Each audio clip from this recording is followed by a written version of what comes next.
मित्र मंडली में सबसे ऊपर अर्पिता का नाम है। ये वही अर्पिता है जिसके ठिकाने से 50 करोड़ से भी ज्यादा कैश मिल चुका है। 10 साल पहले तक अर्पिता एक स्ट्रगलर मॉडल थी, लेकिन पार्थ के मित्र बनते ही रातों रात उनकी किस्मत चमक गई। ये खेल कैसे हुआ, आप अर्पिता की कंपनियों का बही खाता देखकर खुद ही समझ जाएंगे।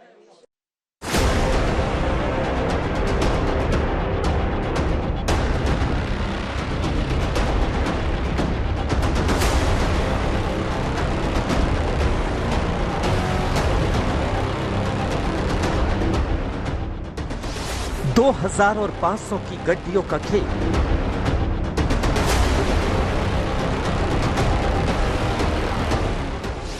अर्पिता की कंपनी पार्थ का काला धन।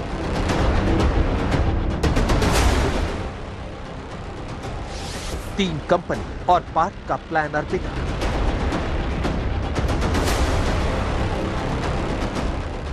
इतने नोट गिनने में 22 घंटे लगे। नोट पकड़े गए, लेकिन सवाल यह है कि नोटों की खेप का होता क्या था, नोट आते कहां से थे और जाते कहां थे।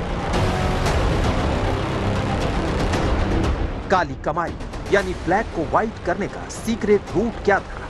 ईडी ने जैसे ही अर्पिता की कुंडली खोली, ब्लैक मनी की बैलेंस शीट समझते देर नहीं लगी। दरअसल 20 मई 2011 को पार्थ चटर्जी मंत्री बने। इधर पार्थ मंत्री बने और उधर अर्पिता की कंपनियां खुलने लगी। ईडी को अब तक अर्पिता की 3 कंपनियों का पता चला है। पहली company Symbiosis Merchant Private Limited. Arpita 21 March 2011 को कंपनी की डायरेक्टर बनी।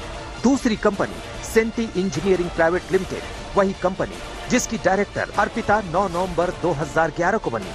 तीसरी कंपनी अर्पिता इच्छा एंटरटेनमेंट प्राइवेट लिमिटेड 2014 में कंपनी बनी और 19 अक्टूबर 2014 को अर्पिता डायरेक्टर बन गई। आज तक ने जब इस मामले को लेकर पड़ताल शुरू की तो पता चला कि जैसे ही अर्पिता मुखर्जी पार्था चटर्जी के संपर्क में आती हैं, वो 3 कंपनियों की डायरेक्टर बन जाती हैं। जांचकर्ताओं के मुताबिक इस मामले में एक शख्स काफी दिलचस्प है, वो है कल्याण धर। कल्याण धर वो शख्स है जो कि अर्पिता मुखर्जी के साथ इन तीनों कंपनियों का डायरेक्टर बनता है। 2 कंपनियों में डायरेक्टर साल 2018 में बनता है और एक कंपनी का वो डायरेक्टर साल 2021 में बनता है। ईडी अब कल्याण धर की भूमिका पर भी पड़ताल करना शुरू कर दी है। बड़ी बात यह है कि पार्थ चटर्जी से संपर्क में आने के बाद ही अर्पिता 3 कंपनियों की डायरेक्टर बनी। ईडी को शक है कि तीनों कंपनियों को सिर्फ इसलिए खोला गया ताकि जांच एजेंसियों को चकमा देकर काले धन को सफेद किया जा सके। सिर्फ कागजों पर कंपनी चल रही थी। एक कंपनी के जरिए अर्पिता ने इसी साल 74 लाख की प्रॉपर्टी खरीदी। ये प्रॉपर्टी कंपनी के जरिए खरीदी गई अर्पिता के नाम पर। पार्थ चटर्जी से मिलने से पहले तक अर्पिता एक सामान्य मॉडल, इतनी इनकम भी नहीं थी कि कंपनियां खोल दे, लेकिन रातों रात कंपनियां खुली और उन्हीं कंपनियों के जरिए प्रॉपर्टी खरीदी गई। आरोप के मुताबिक पार्थ ने अपनी काली कमाई का बड़ा हिस्सा प्रॉपर्टी में इन्वेस्ट किया, यानी कागजों पर नाम अर्पिता का और काला धन पार्थ चटर्जी का। सोचिए, अभी तो सिर्फ अर्पिता के 2 फ्लैट ने नोट उगले हैं, सोने की ईंटें, महंगे जेवरात उगले हैं।